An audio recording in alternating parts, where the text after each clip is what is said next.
students. They ran away. Huh? Are you going to put the PowerPoint there? Yes, I have some slides. So we'll make it a faculty seminar. Yeah. Where is Einstein and his boys? They're all missing. Who? Einstein. He's on leave. And His boys were his boys. All Vatsala and Vivek and Damodaran. Well, Vaisi and his boys. it's like the Chicago boys, eh?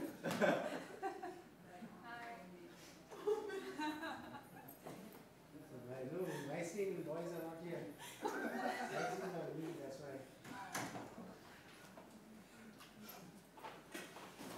I think We had to finalize that question. Before we left. People have to do the same course. Come. Come sit in front of us. It's a faculty seminar. We don't know if we want students. Midterms also going on.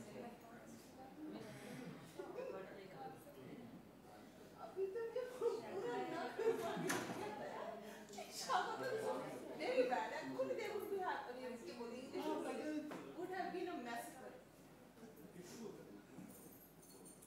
I wouldn't be that. So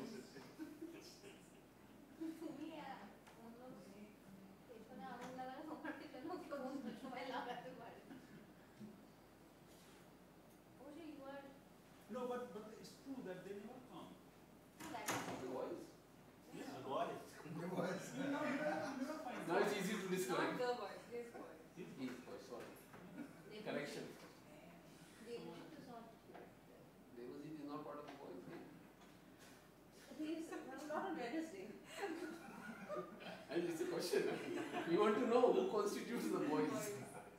We know the leader now.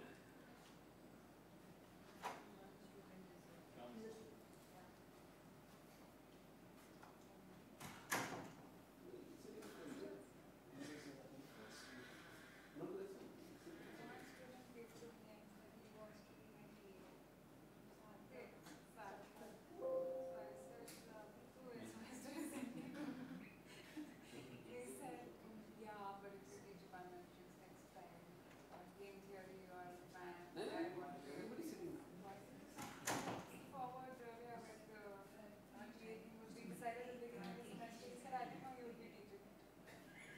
And I'm like, so it matters who's teaching? And he said, no, it came out all wrong. I don't know. Hey, how is the performance of the student? Because we took test, last test. Second years. Yeah, both of us. So in that class, section B, interestingly there are 2 or 3 who wrote very well. 50% of the class failed. Both sections. Both section, even section A. Yes. And the students who did really well, as I said, 3 or those are all from B. A section, there were a lot of people who got O grade. And there were a lot of A's, and they were mostly from A, section A. But half of the class, both the sections are failed. And we failed. No, but this good students are saying from section B. The very good students. Who were there if I remember? Akshat Kela and Shivani. Shivali, yeah. I think It's also the kind of subject which is maybe I think you're more inclined to that. Maybe that's not. Then they were topper. No, he got the highest, one of the highest. It's probably he's not a fool. But his inclination might be in that direction. Yes. That's why I did it. It's fine. They wrote very well. And Even Shivali has the best. At least we have to pass. Yeah. She does well in the others. So then others were all like Ali and Krishna from here, and this girl was also good. Kashish Mehta. Kashish is good. No, she started very well, Okay. and then it beats. No, but she's good otherwise. And Ali and Kashish is from yeah. they won't have so much energy. He's come to all.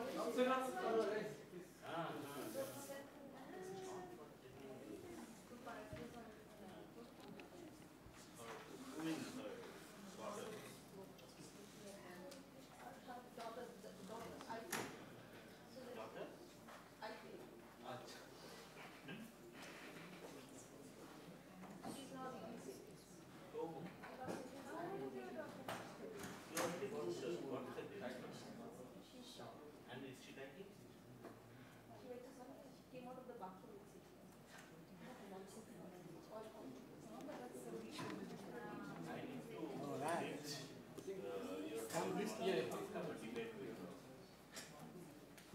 you sit at the table, and if you have to go off and do something else, you can just bow politely and leave. So you shouldn't feel shy. So you don't have to sit at the edge near the door just to be able to slip out.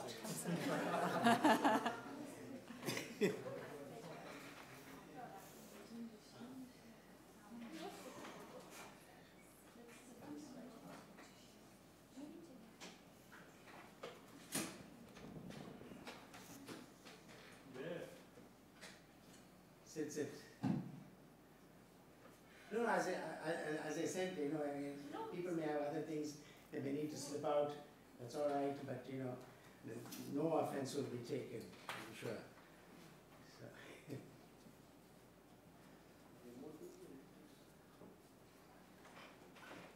You got a remote for? What happened? This PowerPoint is not working. You don't have a remote. Yeah, I think the PowerPoint is it working PowerPoint? Or? It seems like, I think it will work, So they have to. but they're getting a remote for me. Okay, anyway, let me welcome Llerena Guiu Searle, Professor, a Fulbright Scholar. So in that sense, she's part of us because our university and our school is the host to the Fulbright Fellow, which we do from time to time. Last year we had a Fulbright Fellow, Rekha Datta, but she was on campus. But Professor Searle's work requires her to be off campus in Delhi, but she's one of us, so not in that sense external guest speakers. So we regard you as faculty who would come and spend time with us from time to time whenever you wish. So we're very grateful that you agreed to come on this sort of Wednesday slot when we generally schedule an open lecture. Not many of us know about your work, and so we'll be interested in hearing about it in a more general way. We are not specialists in this particular field, most of us. Some are, maybe. Shogato is more knowledgeable than many of us have done economics and other things, and so are our students. And so if you can pitch your talk at more a layperson's level and tell us some stories, we'll be very grateful. So we'll wait for the PowerPoint to start up. But you know, we have, you know, I must particularly welcome a contingent of students who are very earnest and anxious from Afghanistan, who are sponsored by the Asia Foundation in Kabul. Here we are going to have midterm exams, so all our students are kind of anxious about that. But you know, I'm glad they're around the table here, and so we look forward to this talk on, you know, we see this, right, and we don't understand why are there so many high-rise buildings and malls on the way to this university that are empty. I mean, why is it there? How did they come about? Who is involved in them? Why are they empty? Who's making the money? You know, these are things, everyday questions for us. We see it and we don't know why. Right. So you'll enlighten us about that. Hopefully. So thank you. So over to you. Thank you so much for coming. Can everyone hear me okay? Is this okay? Thank you so much for coming in the middle of your preparations for exams. And thank you so much, Dean Sudarshan, for inviting me here today, and in fact for making my Fulbright affiliation possible. So thank you, everyone. Yeah, so I'm hoping the talk is a little bit abstract, but it is related to exactly what we see around us and to the question of how do these buildings come to be here and how do they operate as financial instruments. So trying to think about how do we think about finance and global finance and how it operates, and then how it instantiates itself in the built environment around us. I'm an anthropologist, so I'm going to read my paper. A spectacular building frenzy swept through India in the early 2000s. Indian real estate developers amassed hundreds and thousands of acres of land to construct office complexes, apartments, and malls. As developers sought capital to fund ambitious construction projects, the liberalization, let's see, oh, there we go, yes, the liberalization of foreign direct investment in Indian real estate, which happened in 2005, sparked a flurry of international investor interest. Fund managers, bankers, developers, and others were trying to attract money to India to connect investors with construction projects and real estate companies. In creating business partnerships, devising deal structures, lobbying for new regulations, and planning construction, they forged what I have called routes of accumulation that tied Indian land to global finance capital. And this is just a chart to show the kind of investment that people were talking about in 2006, 2007. Now, it doesn't mean that all of this investment happened, but it does mean that this is what the newspapers were full of, these kinds of ebullient descriptions and announcements of all these millions and billions of, this is in US dollars, coming into Indian real estate. So my book, which is now out, is based on 17 months of ethnographic fieldwork with real estate industry members, primarily between 2006 and 2008, so right at the height of this bubble. And it traces this process of financialization. So while Shogatu's work has traced the local politics and economic changes through which landowners came to sell land, I was interested in the relationships between international financiers and Indian intermediaries. Of course, and this is where this paper, or what I'm going to talk about today, takes us to, is the period after this. In the years after the global financial crisis that began in 2008, investors had the opposite problem, right? Instead of how to get money into India, it was how to get money out of India in real estate. And this is just a chart showing how, this is just private equity, so this isn't all of the foreign investment that was coming into real estate, but it just gives you an indication, right, that you can see there was still lots of investment coming in 2007, 2008, and then all of a sudden it drops off. And people had their money tied into these projects, and they were trying to figure out how to get it out. So as the American subprime mortgage crisis turned into a global credit crisis in the fall of 2008, the Indian Sensex dropped, and with it the price of Indian real estate shares and the possibility of exiting corporate investments by taking firms public. When Indian property prices fell, perhaps by 25 to 30% in some places, some developers responded by selling off assets and changing their plans. Many of their foreign capital partners also reassessed their investments. As the director of valuations at an international global consultancy I talked with in 2014 explained, and I really liked this term, global capital dried out between 2008 and 2010. But drying out took many forms. While some investors convinced their Indian partners or other private equity firms to buy them out, others took developers to court. Some held on to floundering projects, while others walked away from their investments, incurring losses. The difficulty investors had moving money into and out of Indian real estate exemplifies a duality or inherent contradiction between immobile properties and mobile capital that shapes capitalist urban development. In contrast to liquid resources with homogeneous, predictable, or standardized features, real estate assets are fixed in place. They're unique, often indivisible, costly, and time-consuming to build. While there is a tendency to treat land as a pure financial asset, particularly in periods of capital overaccumulation, and this is based on the work of David Harvey, it takes work to make real estate into finance. This paper uses a case study of pre- and post-crisis foreign investment in the Indian real estate industry to explore processes of, as Gotham has called it, creating liquidity out of spatial fixity. It thus contributes to an understanding of the ways in which land is transformed into finance capital. Across the world, financial actors are increasingly valuing land for the returns it creates through appreciation, as well as for its role in agricultural and other forms of production. They have devised new ways to structure land ownership and availed themselves of liberal government policies, fueling what has been called a global land grab since 2008. And this is something that's been documented in Africa, South America, North America, all over the world. In particular, this paper examines the financialization of Indian land in the context of urbanization, thus building on and contributing to a growing literature on what's called the financialization of urban production. These scholars seek to understand the integration of finance and urban property development in the context of financialization as a broader economic and social cultural trend. In cities across the world, financial actors and entrepreneurial governments have rendered commercial property, housing, and urban infrastructure as financial assets comparable to any other.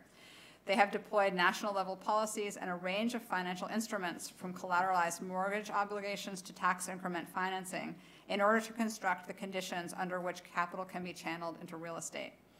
Today, or in this paper, rather than focusing on government policies, financial instruments, or investment strategies, as others have done, my case study of the financialization of Indian real estate highlights a form of social organization that enables the financialization of land, chains of intermediaries. Many scholars have pointed to the central role intermediaries play in the financialization of urban real estate.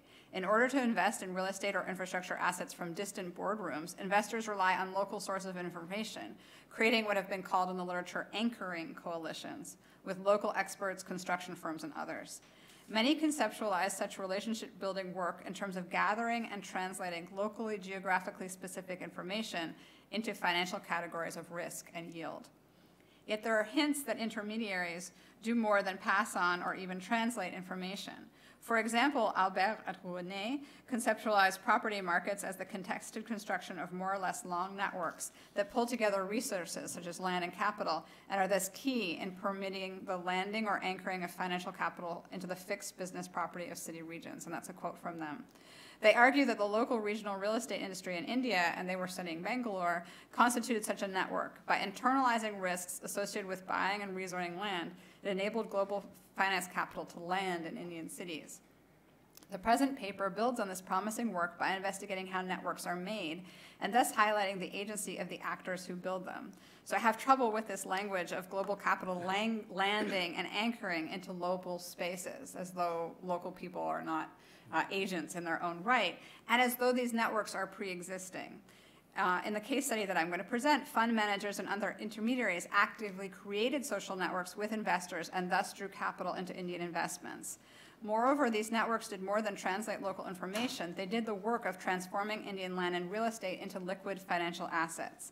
Indeed, I argue that the very capacities that constitute the global nature of finance capital, investors' ability to invest from abroad and their ability to move capital quickly, is made possible by the work of intermediaries, not all of whom in this case who are located in India, and by the extended networks that they create. So like the very notion of global capital sloshing about the world or global liquidity is actually an effect of these chains of intermediaries. However, if mediation enables liquidity, it can also constrain it. By examining foreign investment in Indian real estate before and after the global crisis, I argue that the very intermediaries that capitalists rely on in order to make liquidity possible can actually generate risks and slow transactions contributing to illiquidity. Thus, to understand the financialization of urban production, we must take into account both the dialectics of spatial fixity and liquidity and the contradictions of mediation that I will describe today.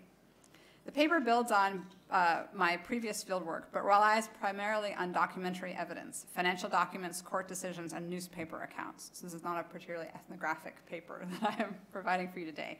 To trace what happened to an Indian real estate fund that had listed on the London Stock Exchange alternate investment market in 2006. The AIM listings, AIM is the short for alternate investment market, enabled investors to buy share in Indian real estate funds, thus indirectly investing in property and construction projects in India, investments hitherto unavailable to foreign investors. This is a list that shows some of the Indian real estate companies, and you can see in the center column there under instrument, a number of them had listed on the AIM back in 2006. Such listings were just one route that opened up with the liberalization of Indian real estate in 2005, alongside private equity investments in Indian real estate companies, joint ventures between foreign and Indian companies, and stock market listings in India. Other investment vehicles, like real estate investment trusts, were not legal at the time, and secondary markets and mortgages were extremely limited. I focus on AIM-listed funds here because, unlike some of the other investment routes, they leave a paper trail that reveals details that private funds do not have to disclose, providing a glimpse of the struggles this AIM-listed funds faced. Analyzing this AIM-listed fund and the difficulties it faced after the 2008 crisis, the paper provides a glimpse into the production, dissolution, and reassembly of chains of intermediaries that, I argue, drive the financialization of urban production. Let's see. To understand the role of intermediaries, we must first sketch the transformations through which land becomes a financial asset. So please excuse this foray into abstraction here. Scholars of market exchange argue that all objects must be reconfigured to be traded. They must be disentangled from existing social relations, standardized and abstracted. This is particularly true of land. Land cannot move as other commodities can. Rather, it must be transformed into paper or electronic documents that can be transferred through the laws and practices that regulate ownership. So liquidity is, quote, the mobility of the property of securities, one's ability to buy and sell land transformed through institutional frameworks and technologies into shares or other securities. Further, making land into a financial asset requires transforming its possible future. Marxist scholars such as David Harvey argue that when land is a financial asset, quote, what is bought and sold is not the land, but title to the ground rent yielded by it. The buyer acquires a claim upon anticipated future revenues, end quote. For capitalists to appropriate the future rents of undeveloped farmland in the present, the land must be transformed in advance into a plausible future asset stream using tools such as valuations, forecasts, investment prospectuses, contracts, and financial instruments. Transforming Indian land into future rent streams that can be traded in London or New York requires bridging divergent legal property and tax systems, business practices, and the temporalities of building construction and stock market trading. This bridging work is done by intermediaries, consultants, lawyers, accountants, developers, brokers, and bureaucrats, who together do the describing, agglomerating, titling, and abstracting work necessary to make Indian land into a stream of future rents that can be traded as shares outside of India. These actors resemble the brokers described in the literature on development. They assemble groups, cultivate social networks, and translate between different social registers. Here, I emphasize their transformative work. Intermediaries do not merely pass on information or connect people to those who control resources, as some of the early development literature posits. Rather, they achieve the incremental transformation necessary to make Indian land into a form of capital that can appear to circulate. From buying up numerous small parcels of land from individual farmers and obtaining land use change and other government approvals for construction projects, to setting up offshore companies and authoring listing documents. So their work is predicated on a particular organizational form that they help to create. In order to move Indian land through the London Stock Exchange, chains of intermediaries are necessary, not just one or two, but a hierarchy from local brokers to international financiers. It's okay, I can do it from here. You had a blank slide. I had a blank slide. And that caused all sorts of trouble. Yeah. Here, this is good. Aage jao. Just one more ahead of this. Yes, this is fine. We'll leave it here. Now you can go further. Yes. Chains of intermediaries are a kind of market device, but not one usually considered by scholars who focus on technologies. Scholars in the social studies of finance have done much to eliminate mechanisms of financialization more broadly by highlighting the role of the material and discursive assemblages that intervene in the construction of markets. Such market devices, from the stock ticker to the computer terminal, mediate relationships between traders, assets, and markets, and thus shape and enable trading. Building on this scholarship, Tanya Murray Lee has argued that, quote, a great deal of complex cultural work, end quote, needs to be done in order to render land legible as a resource for investment. It requires a, quote, provisional assemblage of heterogeneous elements, including material substances, technologies, discourses, and practices, end quote. By focusing on assemblages of inscription devices, Lee and others ignore the who. Who is assembling land as a financial resource? What are their goals and politics? In emphasizing the contingency of such assemblages, Lee underplays the goal orientations that shape financialization. Rather than the shapeless, contingent global assemblages of some scholarly accounts, I describe an organizational form similar to those found in manufacturing or international development, social networks. These networks are not entirely contingent, shaped as they are by human actors with goals, but they're not stable either. The work of assembling and reassembling chains of intermediaries is the work that I describe in this paper. So finally, we'll get to the case study here. In 2006, Ashish Kalra and Rakshit Chugh, both Indian men in their early 30s, who went to college and worked subsequently in the US in venture capital and investment banking, respectively, incorporated Trikona Advisory Limited, which I'm going to call TAL, a company they co-owned and co-managed in the Cayman Islands. To generate capital for TAL to invest, they formed, promoted, and listed the fund Trikona Trinity Capital, Trinity, on the London Stock Exchange alternate investment market in April of 2006. TAL served as the advisor and manager of the fund. By setting up these companies, Chugh and Kalra positioned themselves as intermediaries between foreign investors and Indian real estate projects, connecting the two as they orchestrated the transformation of Indian land into shares that could be bought and sold outside of India. Setting up the fund required work. Kalra and Chugh recruited consultants, investors, and landowners into the project of building TAL and Trinity. The fund Trinity was a financial structure headquartered on the Isle of Man and managed from the Cayman Islands, with several subsidiary companies that own shares in Indian real estate projects and companies. So I have a chart. It's from a different AIM-listed fund, the one that the Hiranandani's listed. And so the Trinity Fund was a little bit different, but similar in that it consisted of this fund, which investors could put money or could buy shares in, which itself owned various subsidiaries, which in themselves then had ran construction, had projects under them. And each of these sort of special purpose vehicles or subsidiary companies was incorporated in different places. So the Isle of Man, the Cayman Islands, et cetera. So it's a sort of chain itself of investment vehicles.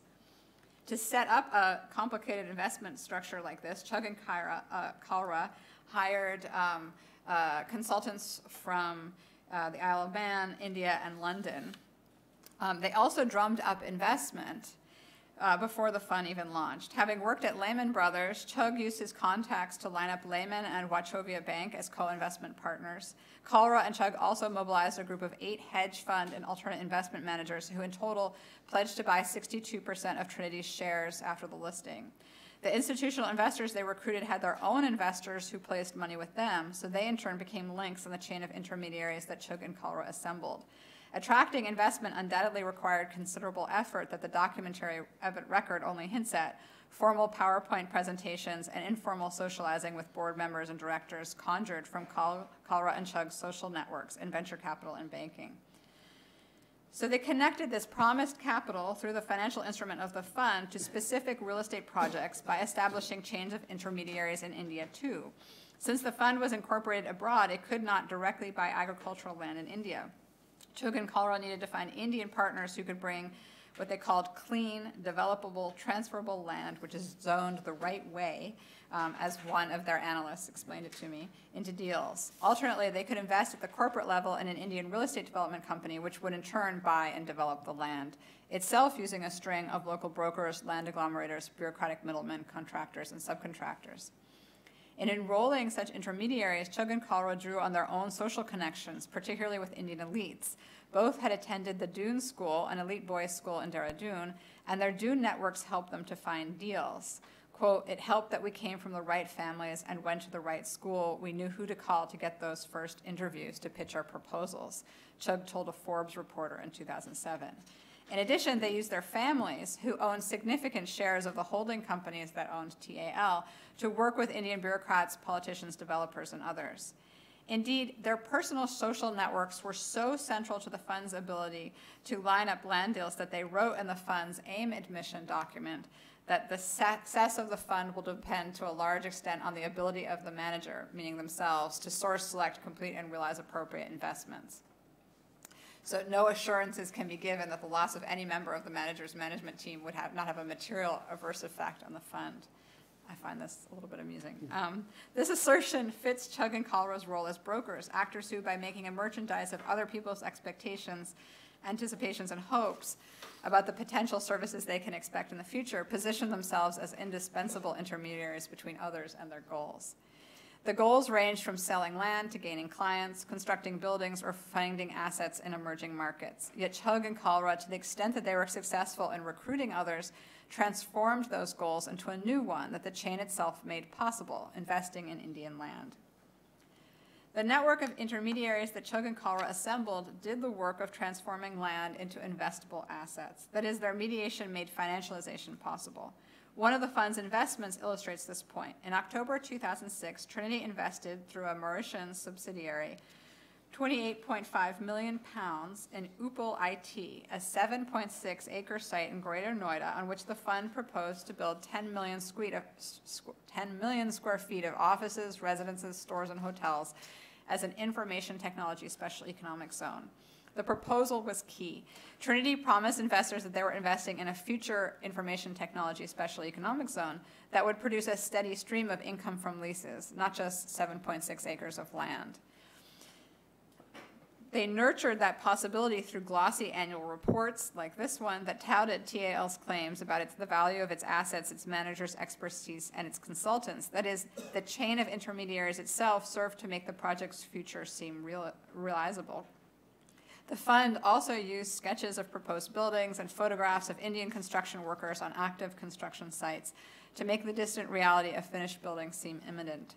And their glowing forecasts about the prospects of Indian real estate and the growth of the IT industry helped to conjure the possibility of future rents. The parcel of land that Trinity began leasing from the Greater Noida Development Authority in 2006 was not the same as the land that they held in 2015.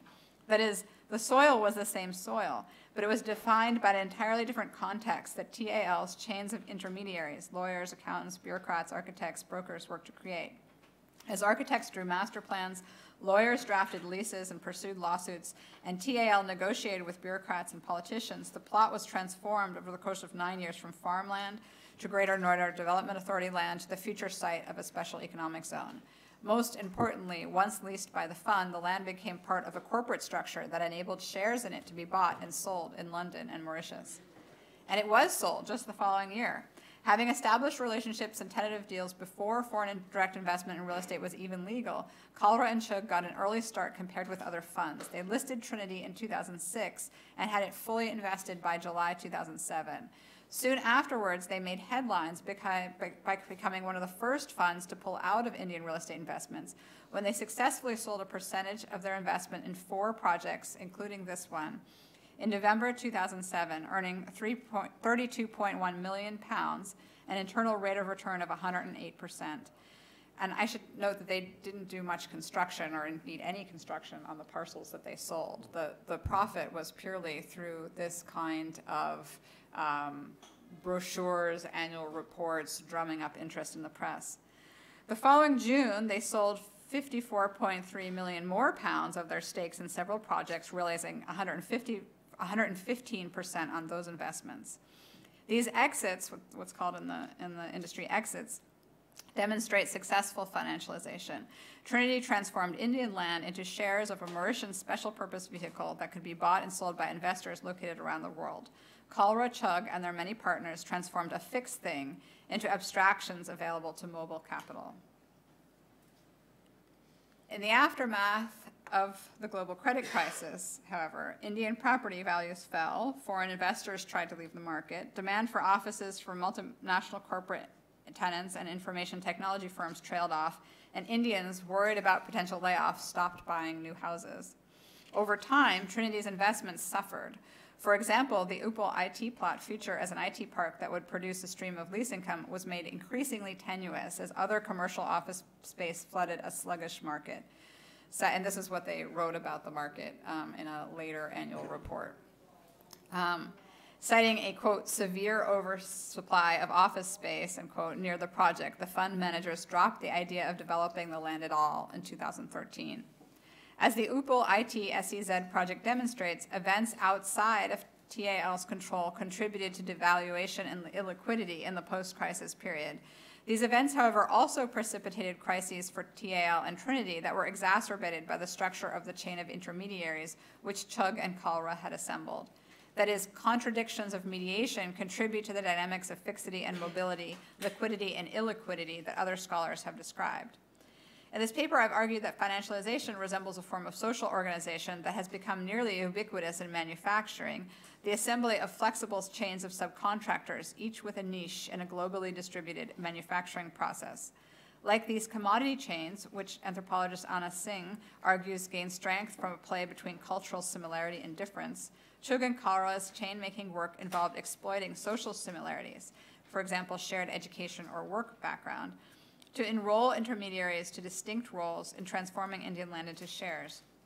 Fund managers and individual investors brought capital to TAL's projects. Chugh and Kalra's fathers brought local connections with bureaucrats and developers, and others brought expertise that they applied to one step of the process, listing the fund on the AIM or valuing land parcels, for example.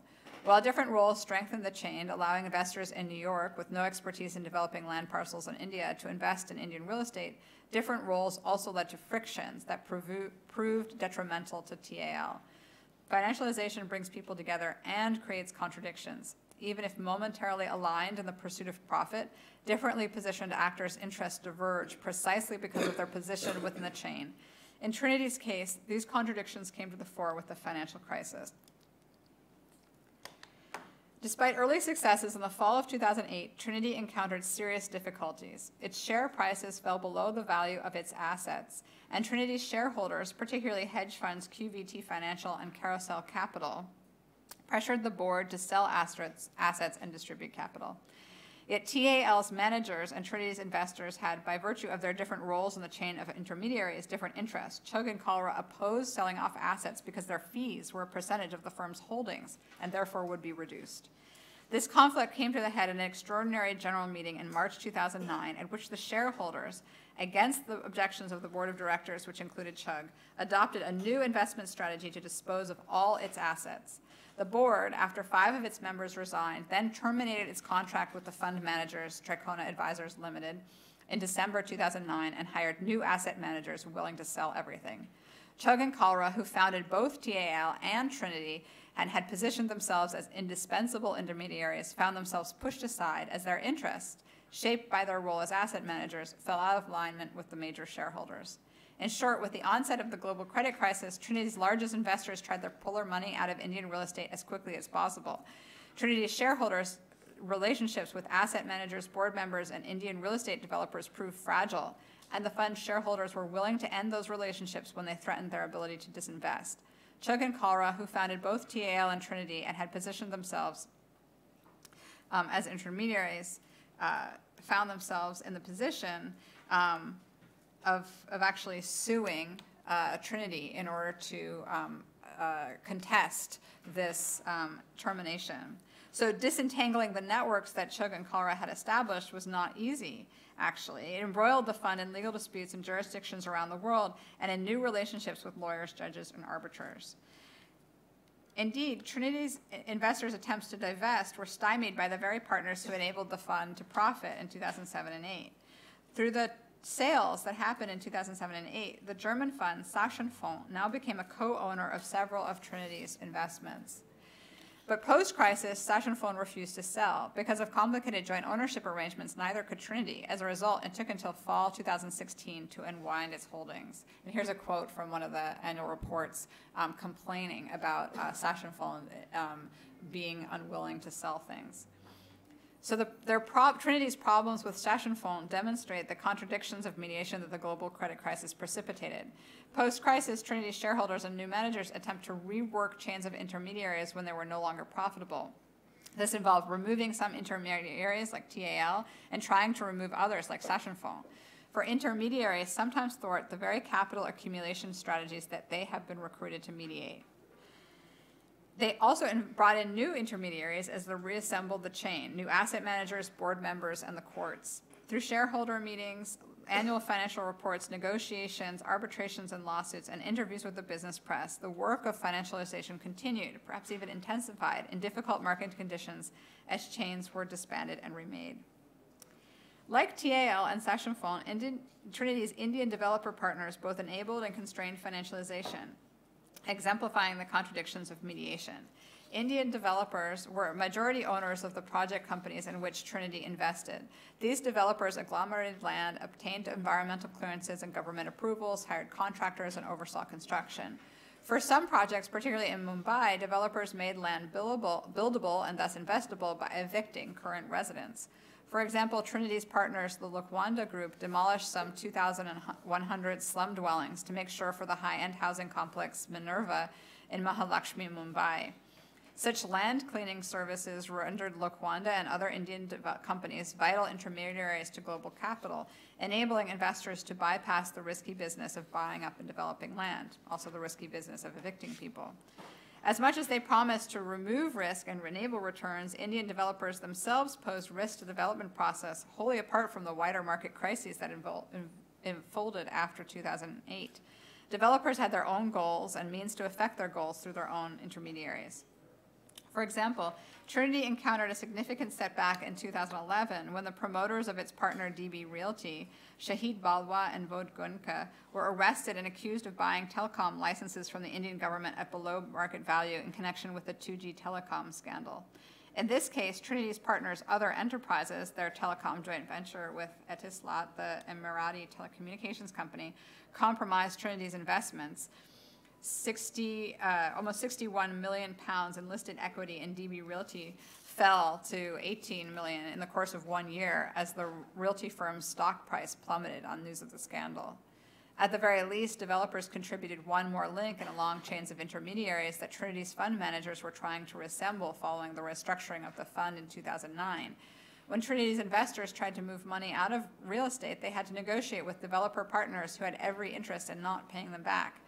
While Trinity's new fund managers were able to negotiate buybacks with developer Rustom G Group, which was involved in 3 of Trinity's projects, other local partners were unable or unwilling to cooperate. SKIL Infrastructure, for example, refused to honor a put option on Trinity's shares. DB Realty challenged Trinity's attempt to exercise its buyback option on a commercial development in Mumbai. The Lukwanda Group agreed in principle to buy back Trinity's equity stake but ran out of money. According to Trinity, the developer was in crisis as construction costs rose, sales plummeted, and debt payments came due. Facing legal pressures from suppliers they had not paid, Lukwanda's promoters took on more high-cost debt to pay original debt payments in 2015 and stalled on settling with Trinity.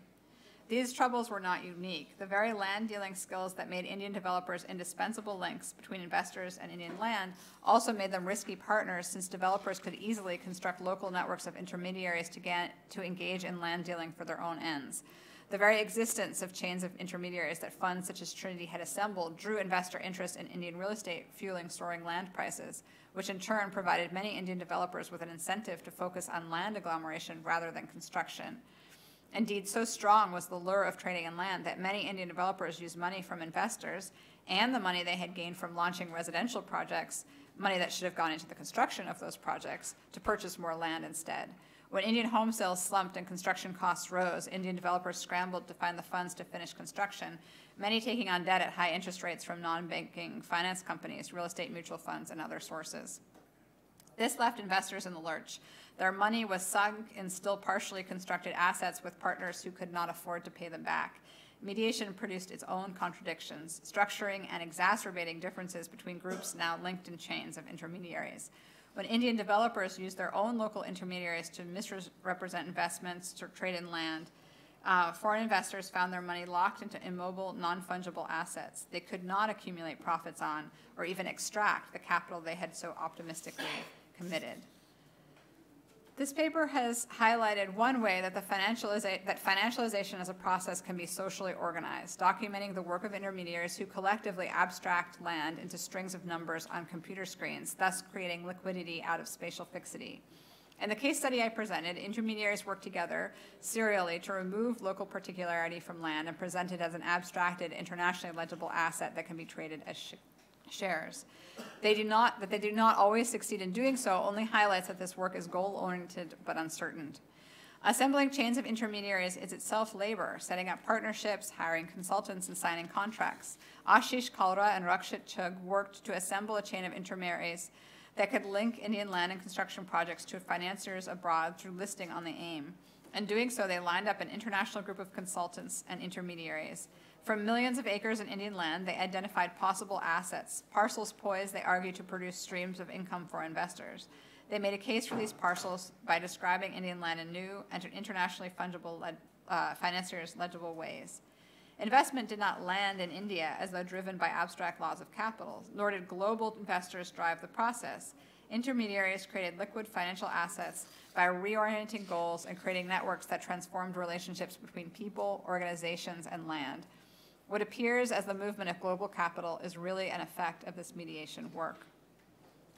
The paper also pointed to the contradictions of mediation that complicate financialization projects. Given the emerging context of crisis and stagnation, Kalra and Chugh could no longer convince investors to wait for future streams of revenue. Pressured by external market forces, though, chains of intermediaries also splintered because of internal contradictions. Because assembling chains of intermediaries relies both on forging similarities and exploiting differences, they create possibilities for cooperation and conflict. Unequal power relations shape chains of intermediaries in the course of financialization. Making capital move through geographically fixed assets like land requires building chains that stretch from the assets to distant boardrooms. But as control is attenuated, it can also be usurped. Ashish Kalra and Rakshit Chugh were ousted by shareholders who reassembled Trinity's chains of intermediaries for new ends. Financialization is human work shaped by social relations and power asymmetries. It is thus precarious, reliant on assembling chains that can profit from mediation without splintering under the weight of its contradictions. That work is ongoing in times when capital is abundant and when it is scarce. For chains of intermediaries are dynamic phenomena brought together in one moment only to be dissolved and reassembled in the next. Thank you. Thank you.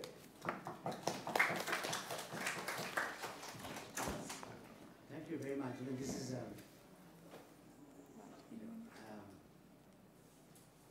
there's a lot of discussion in the newspapers about crony capitals. So are some of these intermediaries that you refer to, would they fit that description, or are these separate kind of stuff? I think they would fit that description. I mean, from the,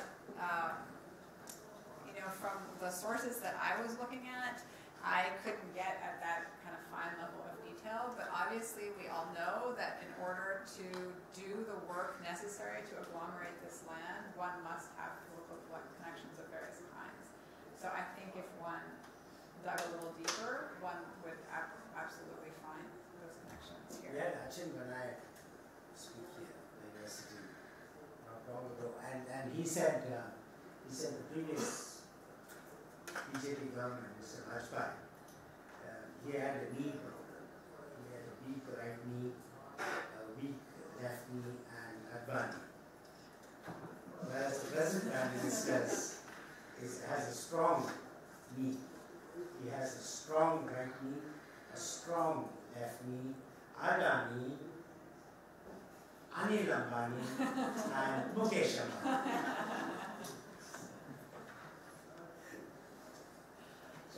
Yeah, are there other questions? Yeah. It's kind of a controversial question. So off the record, while you were researching for this book, did you come across any cases of maybe shell companies which are abroad? So shell companies typically in India are mostly used for money laundering, and it's quite widespread in construction sector. So did you come across such an instance of corruption? Like yes and no.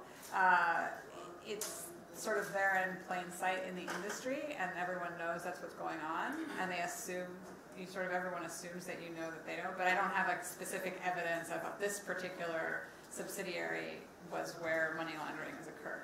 But if you look at like this structure, I mean, let's see if I can find it. I don't think it takes much imagination to imagine how money laundering could happen here, since there are so many sort of nested strings of companies, each incorporated in different places. And actually, I put this in just because I don't know how many of you followed the Hirko Hernandani scandal, but this other fund, actually it's right at the end, there we go. So this other fund that listed on the AIM Hirko, they took 350 million pounds from investors into these mainly two properties that they were developing, big residential properties, one in Chennai and one in Navi Mumbai. They also sold 192 million pounds worth of apartments, right? And they took out loans worth 100 million pounds from a various number of banks. Now they let those loans go sour. The banks took the land. Then they bought the land back from the banks at a song, and they told the investors that their 350 million pounds was lost.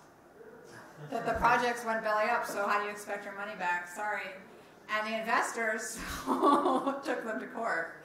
But it was all settled, confidential arbitration in Singapore, and I have no way of knowing what those conversations were.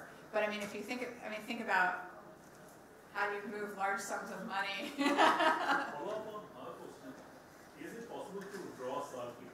Right. In which you can see that how you can afford out for black money.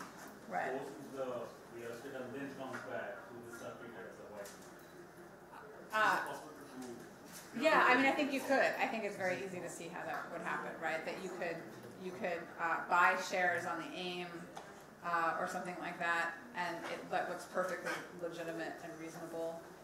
But who's to trace where that money's coming from? Or you could buy shares at any of these different levels of these subsidiary companies. So, I mean, this is another question that I faced in the research was how much of what you're calling foreign investment is really foreign money? And actually, there's just no way to tell, right? Like, there's no way. I don't have the resources to trace that, but it's very possible that it's Indian money that's gone abroad and come back through. Yeah. Right. Ma'am, you spoke about the intersectionality of financialization of Indian real estate and the socio-economic spatial dynamics of the city region, right? As an ethnographic researcher, what has been the difference in the experiences of studying Indian real estate been different from another country's experience of studying their real estate development? Because the society is quite different. Yeah, I mean, so this is, I think, really interesting is that, well, first off, in anthropology, not many people have done this. So now there's actually quite a few geographers doing similar work, and so I think comparisons can start to be made, which is really great. But when I started this research, there wasn't really.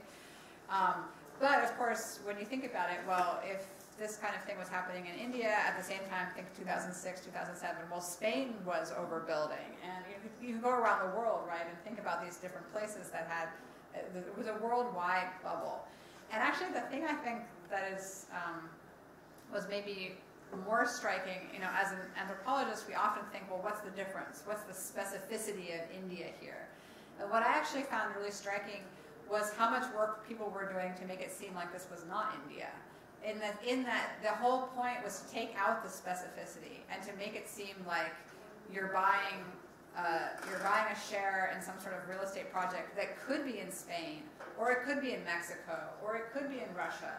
What you're thinking about is how much risk there is, and that gets quantified, and thus it's comparable to something happening elsewhere in the world, not how specific. Like the whole idea was to make it seem like there was no specificity to India at all. And I think that's actually really remarkable, right?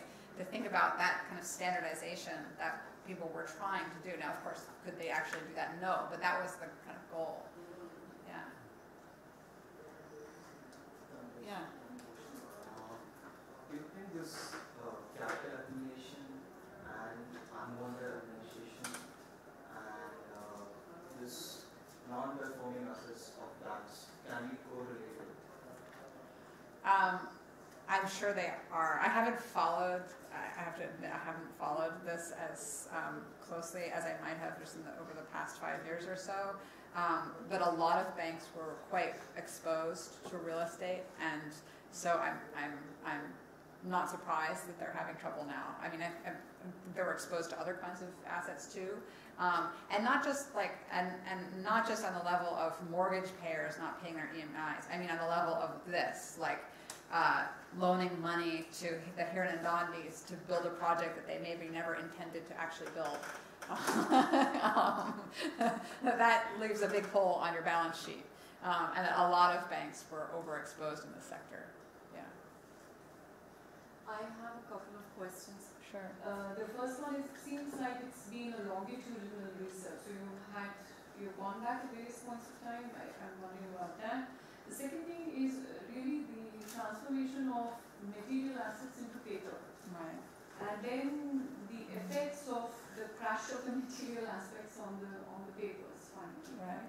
So I'm wondering if you could tell us a little bit more on the anthropology of documents, if you've ever done something on that. The whole process of papering over things, and if you've done that, what your findings are, some idea of what patterns you see. I think that's a great question. So I was here intensively for about 18 months between 2006 and 2008. And that was the bulk of the research for my book. I came back in 2014 for just a very short visit, like 3 weeks or something, to interview some of the people I had interviewed before and kind of find out what had happened to the companies. And in the intervening years, this is sort of what I was able to do from my computer at home, because I had collected these documents from the fund initially when I went to interview them in 2006, and then I watched as it kind of imploded and just collected as much as I could off the web while it was imploding. And now you can't get any of it because it no longer exists. So I thought about that aspect of the documents, their ephemeral nature. I was really treating them much more as, which is not very anthropological of me, as evidence, and less as the kind of what, their materiality. But it is very interesting to notice that as the fund hit financial difficulties, their annual reports became less and less glossy. Even in their PDF formatting, they became more and more kind of perfunctory, like they were really cutting corners and cutting costs. But it is really interesting to think about how, especially at the beginning, that the whole process of turning this land into paper, electronic shares really involved all this glossy photography and stock footage and these sort of the production of other forms of paper. Right, yeah, exactly. And these, really ebullient narratives about the Indian IT industry and how many square footage of office space they're going to take. Every annual report has a long section where it describes what's happening in the market. So it's really about all these words. Yeah. And the plot of land, like the Upal IT site, basically no construction was ever begun. Exactly. So in a certain sense, the building was being constructed, but on paper. But only on paper, exactly. Yeah. All they built. But they were personally rich. Why did they wind up seeming poor in their documentation? Right. Pay a printer. Right. I think but it was also the appearance of cutting corners, right? Where we're not spending our shareholders' money on wasteful graphic design. We're just getting the thing done. Yeah. Right. Fascinating. But there's a paper in that. I think there is. Thank you. Well, thank you very much. Midterm exam preparations. So on behalf of the university, I think we have a little gift for you. Oh, goodness. Which I'll be happy to hand over. Is that it?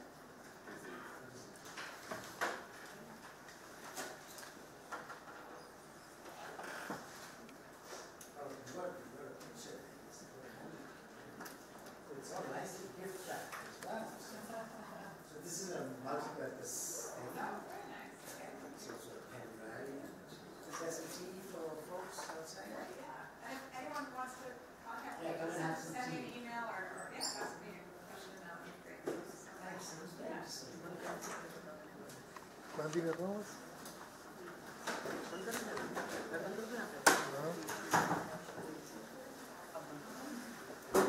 It's not there, so we send them out. We go to his office.